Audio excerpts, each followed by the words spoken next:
It's 6 o'clock. This is Sky News Breakfast. These are our top stories this morning.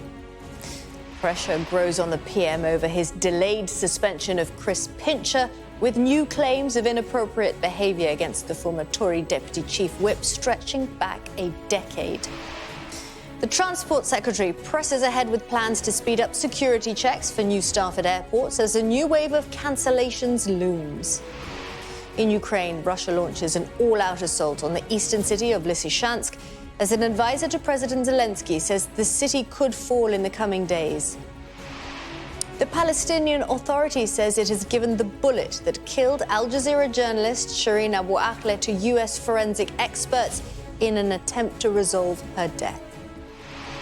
Left in limbo by the Taliban, girls in Afghanistan still don't know if or when they'll be allowed to go to school. Campaigners call for more awareness around muscle dysmorphia as a growing number of men struggle to deal with their body image. Plus, we'll have the latest sports news, including from Wimbledon, where Nick Kyrgios and Stefanos Tsitsipas played out one of the most ill-tempered and controversial matches in the tournament's history. And we'll be taking a look at the papers with author and broadcaster Emma Wolfe and journalist and author Nikki Hodgson.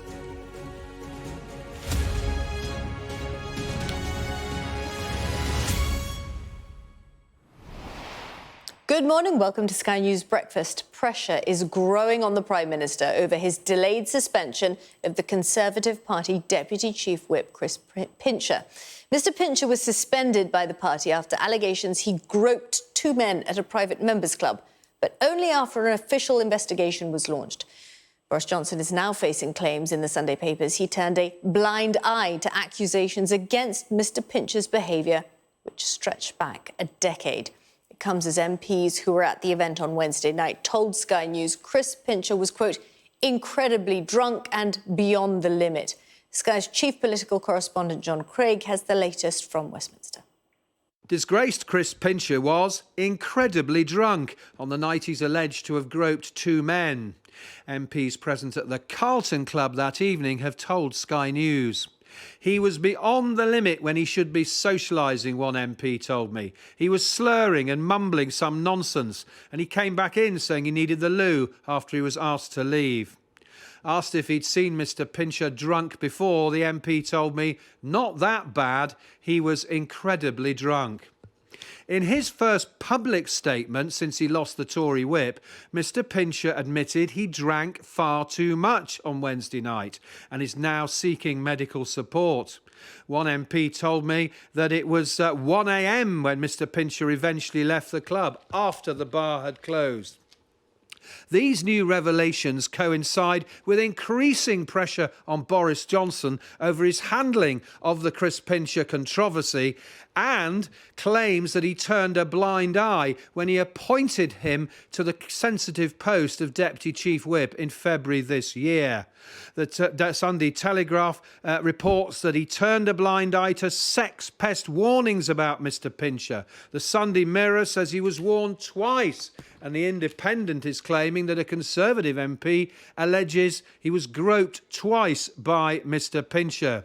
And the Mail on Sunday, reporting a claim first made by Mr. Johnson's former advisor Dominic Cummings, says Mr. Johnson knew about Mr. Pincher 2 years ago and told aides he's handsy, that's a problem. Pincher by name, Pincher by nature. Well, the fallout around Chris Pincher no doubt is going to be one of the topics discussed on this week's Sophie Ridge on Sunday. Sophie's guests this morning include the Work and Pensions Secretary, Therese Coffey, and Labour's Shadow Business Secretary, Jonathan Reynolds, coming up live at 8:30 this morning.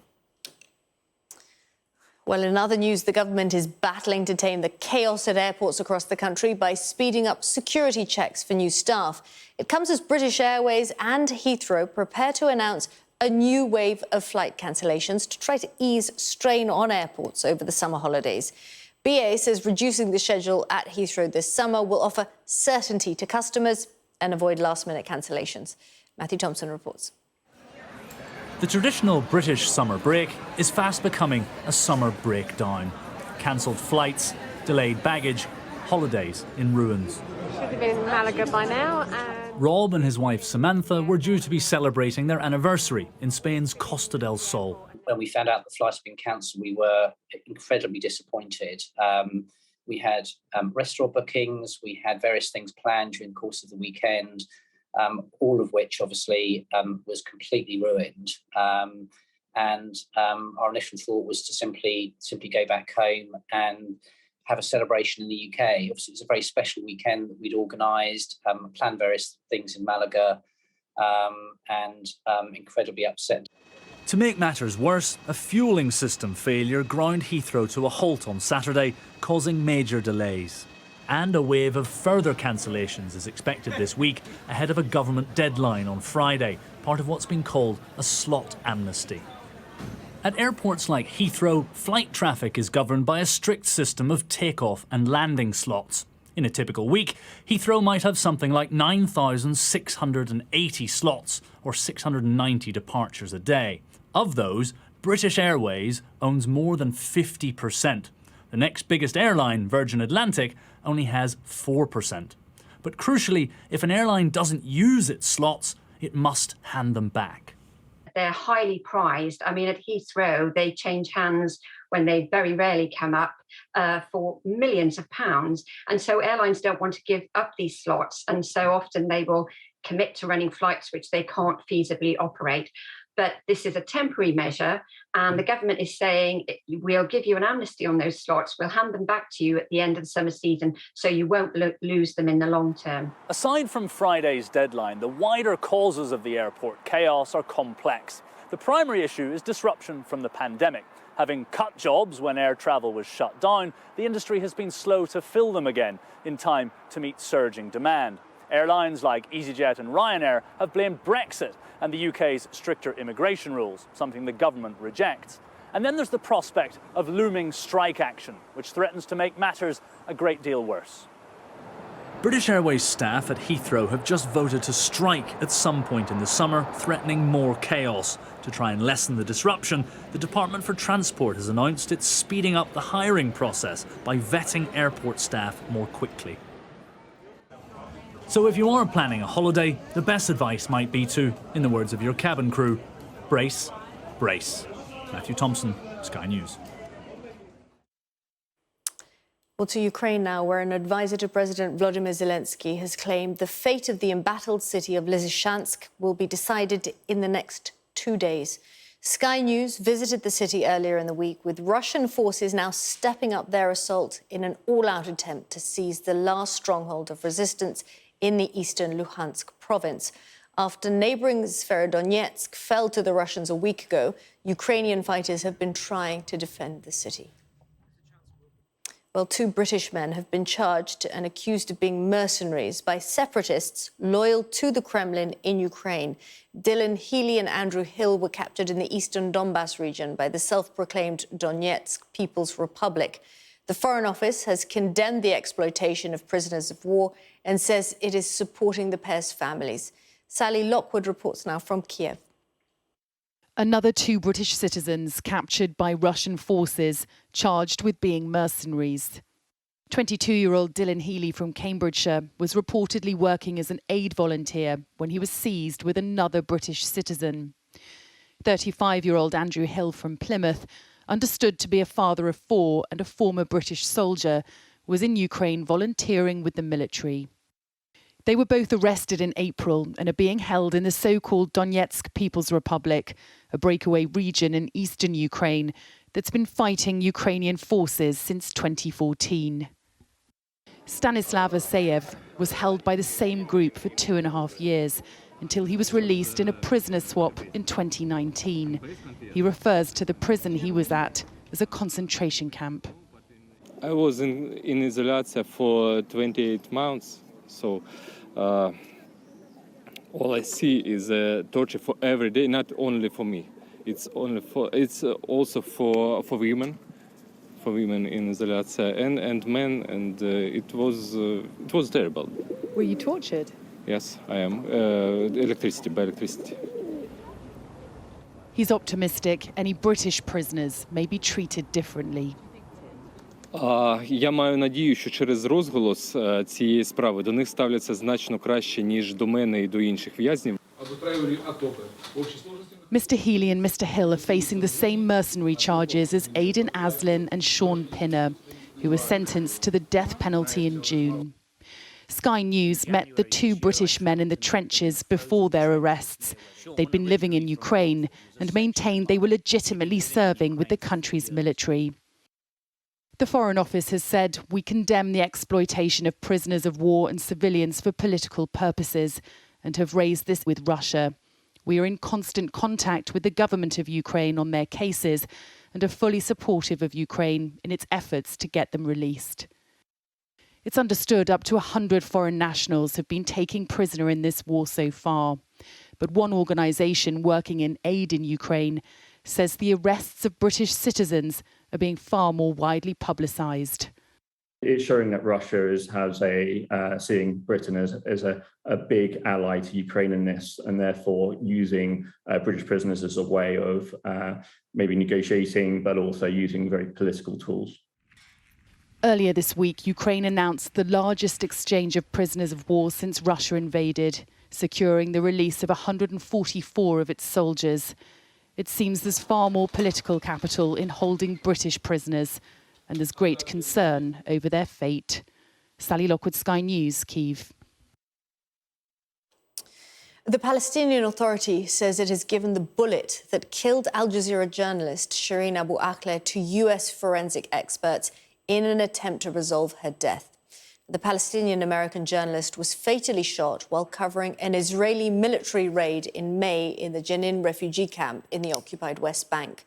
Last month, the UN Human Rights Office says its findings suggest Shireen Abu Akleh was killed by Israeli forces, but the Israeli army says that she was caught in the crossfire of a battle with Palestinian gunmen and that it is impossible to determine which side killed her without analysing the bullet. Abortion rights protesters have clashed with pro-life demonstrators and police in New York following the US Supreme Court's decision to overturn Roe v. Wade last week. The New York Police Department can be seen forming a blockade between the two opposing sides in an attempt to limit any violence. No arrests have been made. Demonstrations were also held in Texas, Cincinnati, and Chicago. Boris Johnson's 2019 election pledge to build 40 new hospitals by 2030 is facing a review by the government's official spending watchdog. The National Audit Office is planning a value-for-money review that could consider increasing costs and whether the hospitals will, in fact, be new. The announcement comes after Labour Shadow Health Secretary Wes Streeting asked for an investigation into the delays surrounding the programme. Protesters in Libya have blocked roads and set tires ablaze as they rallied against worsening living conditions and years of political chaos. There has been unrest in the country since the 2011 uprising, which saw Colonel Muammar Gaddafi ousted. Competing factions in the east and west of the country are divided on a constitutional framework for national elections. Thousands are also protesting in Sudan, where 9 people have been killed following demonstrations against the country's military rule. The North African nation has been experiencing near-weekly protests after an October coup upended its fragile transition to democracy. Let's have a look at the front pages of this morning's papers now. Here they are. The Telegraph leads with reports that the Prime Minister's decision to appoint Chris Pincher to help oversee party discipline prompted the resignation of Craig Whitaker, another senior whip. The Sunday Times is also leading on the latest upset after speaking to an anonymous source who claims they were groped by Chris Pincher. And the Sunday Mirror claims Mr. Johnson missed chances to investigate Mr. Pincher after being warned about the Deputy Chief Whip's behaviour. The Observer, it reports that the government's official spending watchdog is to launch that inquiry into the Prime Minister's claim that 40 new hospitals will be built by 2030. The Express claims a cabinet battle is underway with ministers urging Boris Johnson to cut taxes now. The Daily Star tells Brits to wash less. Oh, that's nice. Especially in the heat. Oh, no. Well, it's to avoid water shortages as hot weather is... No, don't listen to that, please, for everyone's sake. And just a reminder for you, we have a new programme for you this weekend. You can watch The Climate Show with Tom Heap here on Sky News, 3:30 p.m. and 7:30 p.m. today and every Saturday and Sunday. Now, campaigners are calling for more awareness around muscle dysmorphia. The condition, also known as bigorexia, is where someone feels their body frame is much smaller than it actually is. Sadly, the consequences are both physical and psychological, as Sky's Lisa Dowd has been finding out. At times, George has been obsessed with the way he looks. As a teenager, he gained weight after he broke his back. He's gone to extremes to control it. Started going into the fitness industry and the fitness community, and I saw that all the guys in that world were big, muscular, covered in veins, six-packs and, all that stuff. So I thought that's what I had to adhere to, that's where I needed to go. And then that kind of pursuit came from there, and that's when I took on disordered eating and exercise addiction, and I was training unbelievable amounts of times and being incredibly restrictive with how I ate, and eventually it led to these kind of suicidal behaviours and suicidal ideations, and led down this dark path. George has muscle dysmorphia. He thinks he's less muscular than he actually is. He says the picture-perfect culture on social media has played its part, and a new report has found that 1/3 of young British men say they need to change their appearance because of it. There's lots of pressure from social media to try to conform to certain stereotypes of an idealised beauty. And I think particularly in men, this is something that's a real challenge because we're probably in a way a bit less used to it than women are. We're more recently exposed to these kinds of pressures, and regretfully women have been exposed to them for a lot longer. But also there's very little movement at the moment against pressure on men. One surgeon says that pressure is leading some to abuse steroids, which can cause breast growth. As a result, he's performing hundreds of breast reductions on men every year. If you take a look at what's playing right now, what is it, Love Island right now? If you turn it on, every guy on there has a six-pack, his chest is up to here, pecs and everything are blowing out of their shirts. And so guys are seeing this and they want to emulate these, or their heroes. Just like in the 80s when you had the, Sylvester Stallone and Arnold Schwarzenegger. That pursuit of so-called perfection is something George may always need counselling for. But he's in a better place now and working to raise awareness of the problem. Lisa Dowd, Sky News. And time for a quick check on the weather.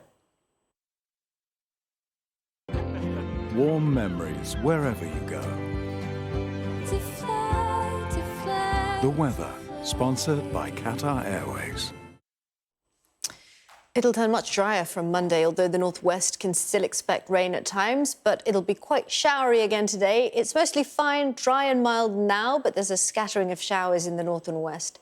Showers will spread to most parts this morning, but they'll be fairly isolated over Ireland and Northern Ireland, where they'll mostly die out by midday. It'll be a bit warmer than yesterday and not as windy, but the northwest will see the wind strengthening just a little bit, a little later on.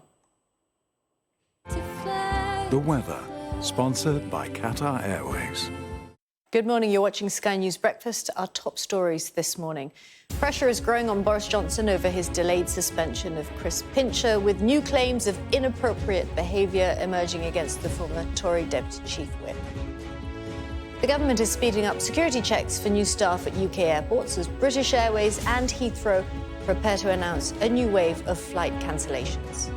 And in Ukraine, Russia launches an all-out assault on the eastern city of Lysychansk as an advisor to President Zelensky says the city could fall in the coming days. Girls aged 12 and older in Afghanistan still don't know if or when they'll be allowed to go to school. Now, the Taliban banned teenage girls going to school when they came to power in August last year, and they were expected to announce whether or not they would allow those girls back to secondary school this weekend. But as the male-only Grand Council meeting in Kabul came to an end, no announcement was made. Our correspondent, Inzman Rashid, reports now from Kabul. For two teenage girls in Afghanistan, this is what school looks like. Learning from each other in their bedrooms not a classroom. Ilaha and Elhama should both be in secondary school, studying for crucial exams. But it was a Taliban U-turn which has left them denied a basic human right. That moment is very bad moment, sad moment, because we need education. In future we have life. We have, in future we need the job. And on the final day of the Grand Council meeting, where 3,000 Taliban followers, all men, gathered to discuss and announce policy, there was no announcement about girls and education. Every girl's allowed to school and they will education, but that's not true now. I don't understand. And how do you make these girls understand? When it comes to finishing 6th grade, they'll be back home with limited opportunities. It's a policy that is painful for teachers too. We are not the women of 20 years ago, and they want to calm all women. And they, with this saying that today we open the school, tomorrow we open the school, but nothing. At the end, nothing. They want to cheat all the women of Afghanistan. But the Taliban today adamant they'll fulfill their promise.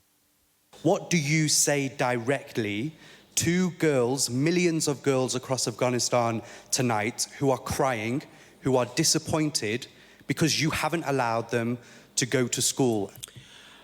بله په دې مورید کې باید ووایم چې دا غونډه د علماو غونډه وه د اسلامي امارت له لوري څخه راغوښتله سوې غونډه نه وه چې په هغه کې د مسایلو په اړه باندې پرېکړې وشي دغه اوسنۍ چې کومه غونډه وله او نن پای ته ورسېدله دا د علماو غونډه وله هغوی خپل نظریات او پیشنهادات د یوې قطعنامې د یو پرېکړه لیک په This could have been a pivotal moment for the Taliban's position in the eyes of the world. But many governments will take note of their lack of inclusivity and worsening track record on human rights. But the condemnation wasn't just from the international community. It's come from local leaders in Afghanistan too. Many believe it's against Islam to stop girls from attending school. And now, with no announcement, the pressure on the Taliban here in the country and across the world is intensifying. بسیار دردآور است، یعنی در شرایطی که ما دخترای افغان فعلا زندگی میکنیم بسیار شرایط سخت است و ما بسیار در یک شرایط سخت زندگی میکنیم. شرایطی است که اصلا به زن توجهی نمیشه. حالا ما چیز نمیفهمیم، خب باید دیگه تصمیم خود بگیرن دیگه. خب بیا شاید مکتب بر یفهم میگن شروع میکنیم یفهم نمیکنیم. تصمیم خود جدی نیست. Once again, at the heart of today's political decision-making are millions of young women and girls for whom hope is in short supply. Inzamam Rashid, Sky News, Kabul. Now, it may sound daunting, but a 50-year mortgage may soon be an option in the UK. The government is considering plans so that children could inherit the debt from their parents' home in an attempt to tackle the housing crisis. Aisha Zahid has been investigating. Like so many, Elizabeth struggled getting onto the property ladder. When close to buying, price hikes got in the way. Her only option was to move further away from home. To alleviate these kind of problems, the government's considering multi-generational 50-year mortgages, something Elizabeth doesn't agree with. A 50-year mortgage is practically renting, because the bank more or less owns your house. Passing a debt to my children on an asset I don't see how it adds value to them so young. I think it puts them in a place of more financial stress and financial responsibility when they're just starting their lives. They may not be simple and straightforward, but here's how longer-term mortgages could help. Well, it's not just first-time buyers who struggle with affordability. It's also those looking to move to bigger homes, maybe to start a family. So being able to put a mortgage over a longer term will help them push down the monthly payments, or possibly even borrow that little bit more and maintain an affordable monthly cost to the mortgage. It's clear there are risks to balance with benefits, but the opposition says alternatives need to be addressed.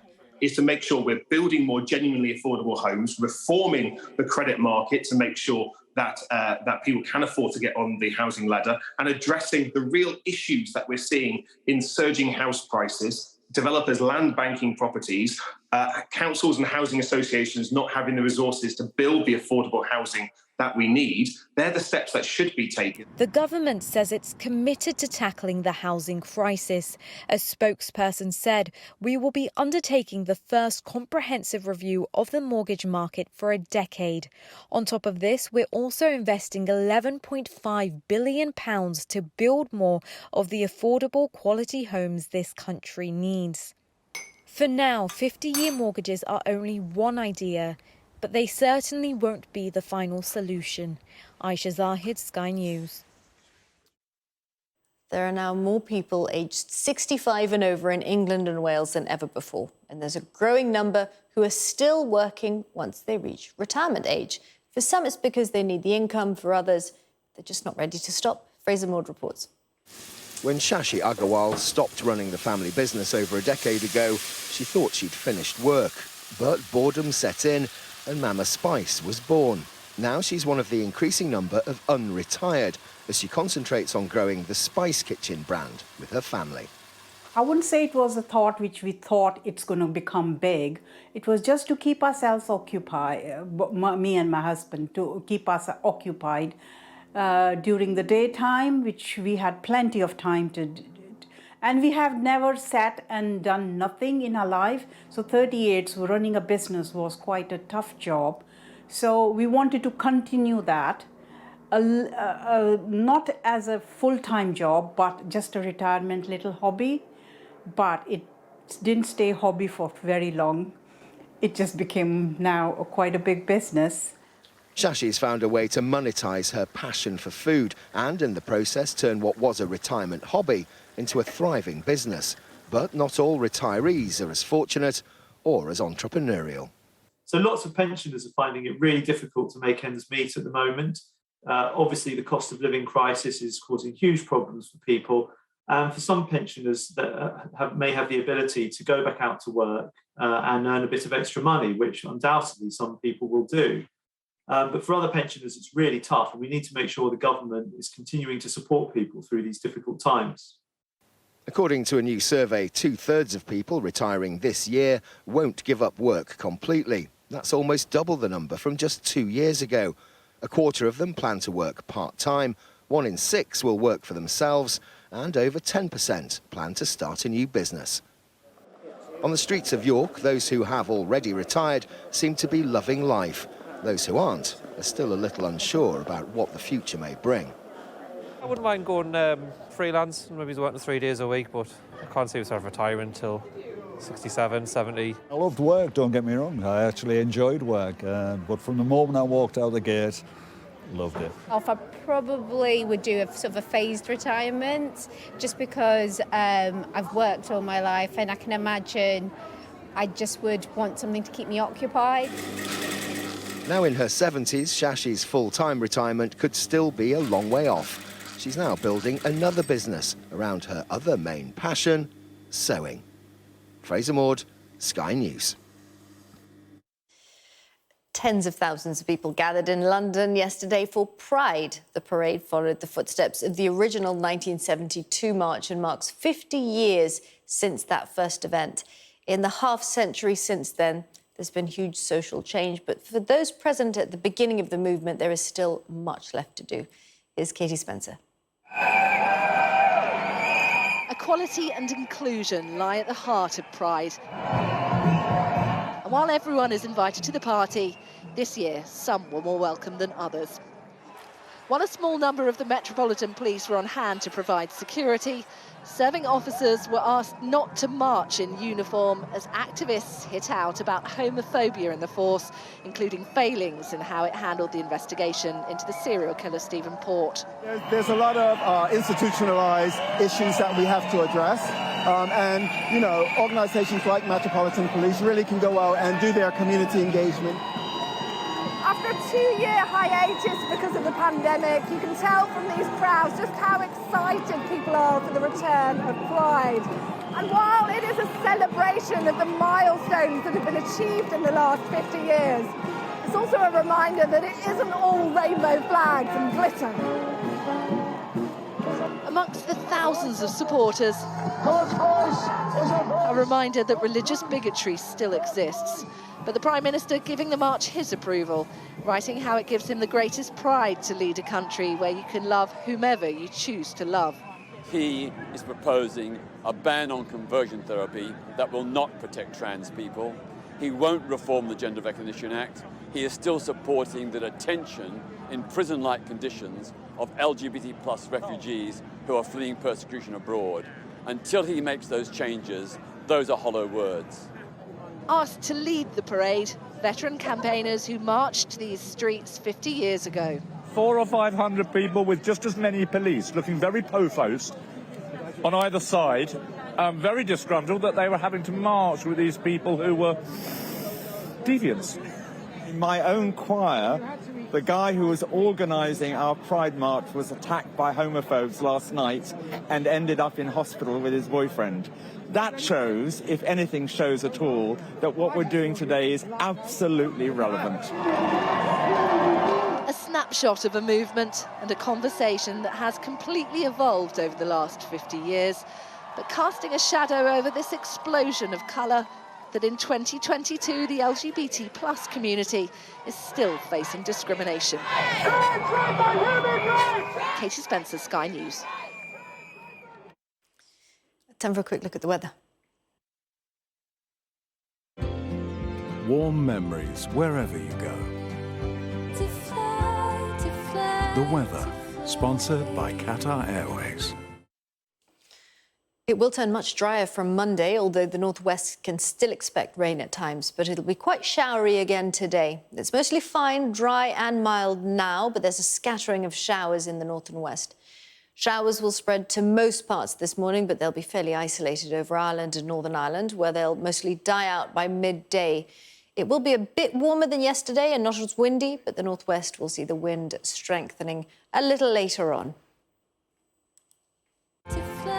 The weather, sponsored by Qatar Airways.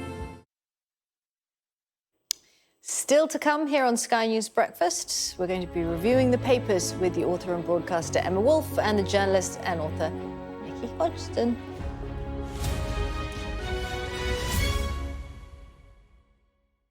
Hello again, you're watching Sky News Breakfast. Time to have a look through the papers. With us to do that, the author and broadcaster Emma Wolfe and journalist and author Nikki Hodgson. Good morning to you both. Thank you so much for getting up early on a Sunday morning and joining us. Let's kick off with the Mirror, Nikki. Let's have a look. Let's bring it up. OK, so Boris missed chances to probe Pincher. Do you want to just talk us through that? Yeah, so this is an exclusive by Nigel Nelson, and it is basically explaining that Boris Johnson was aware, apparently, of the allegations against Chris Pincher. First, because MPs brought this to his attention. They made complaints about him. And then secondly, because a group of staffers also did. And they actually set up their own campaign group and wrote to the PM about their concerns on May the 24th. So this was a couple of weeks after Neil Parish resigned, that he was the Tory MP that was caught watching porn in the House of Commons. And it just kind of beggars belief, because what seems to keep happening in the Tory party is that people keep doing these things that are, pretty egregious, that in any other workplace they would be in a lot of trouble for doing, and if not sacked immediately.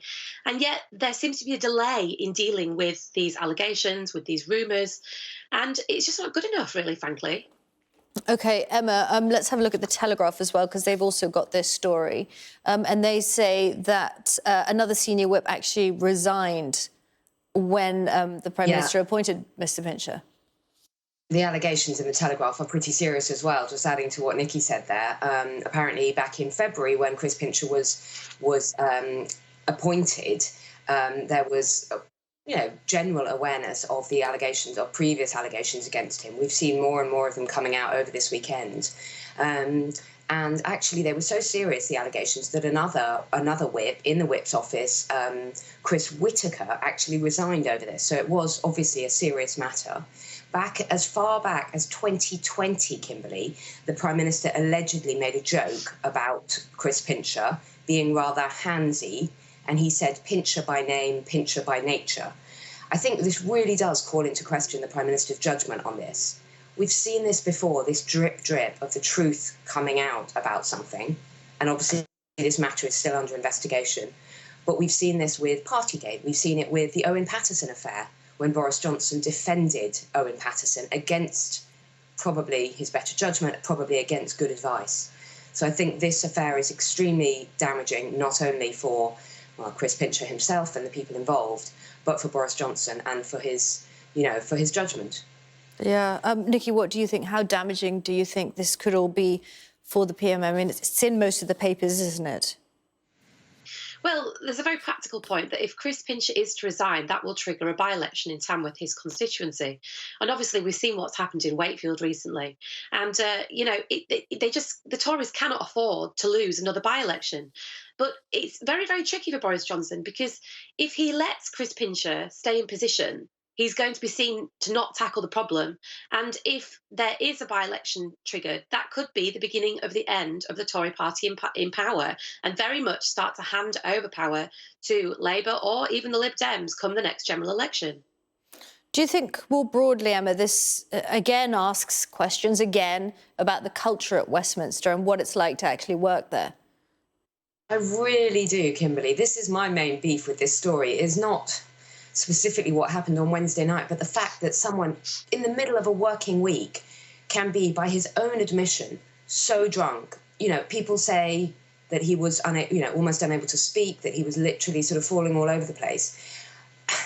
Okay, it wasn't on the Palace of Westminster premises. There are lots of bars in Westminster, we know that. But it was, a senior member of the government who is working, drinking that much, and then presumably expecting to go into work on Thursday. These are serious times. We need serious people. And I think the drinking culture, quite apart from the allegations about groping and sleaze, I think the drinking culture needs to be looked at, because I don't want people serving us who are trying to operate with a stonking hangover and really not functioning at their best. We know what alcohol does, and it doesn't serve you well. OK, let's turn to the Observer now. And this is all about the claim by the PM that 40 new hospitals, I think that's the key, isn't it, that there were going to be new hospitals, were going to be built by 2030. The watchdog is launching an inquiry, isn't it, Nikki? Yeah, so the official spending watchdog, the National Audit Office, is investigating this claim by Boris Johnson that 40 new hospitals were to be built by 2030. The reason being because actually, on examination of the detail, what it seems is that there are new wings of hospitals being built, there are refurbishments being done, but there are not 40 new hospitals. So it sounds like it's very misleading. And, the problem with this is that this was actually a cornerstone policy of the 2019 Conservative Party general election manifesto, this pledge for 40 new hospitals. So if it turns out that it's not to be true, or it's been an exaggeration of the truth, yet again, it calls into question Boris Johnson's judgment, his integrity, his ability to tell the truth about all kinds of matters. And yet again, it's just very damning for him. Let's have a look at the Express, Emma, because this is, this claims that there's a cabinet battle underway. And in many ways, this isn't a great headline for Boris Johnson either, is it? Boris told we need tax cuts now. He's not getting great headlines at the moment at all. He just can't do right for doing wrong. Yeah, so this is apparently, Kimberley, a cabinet battle is underway with the pro-tax cutting people saying to the Prime Minister and to the Chancellor, Rishi Sunak, look, we need tax cuts now. They're saying the British people are not fools. If you suddenly roll out tax cuts before the next election, that's just going to be seen as a pre-election gimmick. And also, if tax cuts are good for the economy and good for the cost of living crisis, then they should happen as soon as possible. And these calls are coming from across the Tory party, from left and right. They're coming from people like Ian Duncan-Smith, John Redwood, Damian Green, and many others. And they really feel that something needs to be done sooner rather than later to actually help people with the looming cost of living crisis. Nikki, what do you think? Because, for the past 2 weeks, he's been on the world stage, really where the PM is in his element, and he's always championed, whenever he's asked about what's happening at home, he's always championed the line, we're doing everything we can to help people. But do you think more needs to be done and we do need to see these tax cuts? Well, the thing is, the very fact that we're having strike action indicates just how annoyed people are with the situation. And the fact is that promising tax cuts that will also come next year, which is one of the headlines that we had last week, it's too little too late. So, you know, the cost of living crisis needs to be tackled now, or the Tories will lose the general election on it. Really? Do you think they will? Emma, what do you think? Do you think they'll lose it on that? I think that, look, I'm not going to predict. Who knows? Who knows anything these days? Who knows when it's going to be, Kimberley? But I mean, who knows what's going to happen in the next 2 years? I would be a fool to predict it. But I think definitely that we need to target help to people more in a smarter way. I think something will be done and something needs to be done. But if they lose the next election, there are quite a lot of things they could be losing it on. OK, let's have a look at, what is it? The Times. Such a great picture. Let's have a look. Yes, there we go. Pride Parade in London, 50 years. It's interesting to look back and think, OK, 50 years has passed, but it's quite troubling to think that so much more actually needs to be done, doesn't it? Yeah, absolutely. I mean, it's a fantastic picture. I think it was a fantastic day out for lots of people yesterday. And, you know, it's very important to remember that the Pride Parade itself has been quite contentious over the past few years. Pride London has had difficulties with the organising. Then there was the pandemic. So it's wonderful to see such a big turnout. And it's very special to London, I think, is Pride. But I think what is disturbing is the fact that we are still debating some key issues around equality, particularly around trans rights. You know, there is the conversion therapy bill, which does not include the protection of trans people, as Peter Tatchell pointed out in your report. And just in general, Boris Johnson seems to not always get to grips with the matter of trans rights and the fact that people are just kind of waiting for full equality in a way that instead there are still debates about, you know, the Cabinet Office and civil servants using language which excludes women, for example. It's very, very thorny and very, very difficult, the arguments around trans rights at the moment. But Boris Johnson really needs to fully tackle them. It's interesting that Theresa May came out this week and said that actually, given her time again, she would vote differently on some key issues of equality. Yeah, equality, at the end of the day, that's what it's about. The most troubling thing for me in the papers, we've got a very short time to do it. Emma, why are we being told to wash less? Wash less, do less laundry. So this is the promised heat wave, and I don't know where it is because it keeps being promised to us. Exactly. We've got 20 seconds, 20 seconds. It's not a barbecue summer anymore, it's a bikini summer. So to avoid water shortages, we need to wash less and do less laundry. So wear bikinis, wash less, wear deo, is all I can say.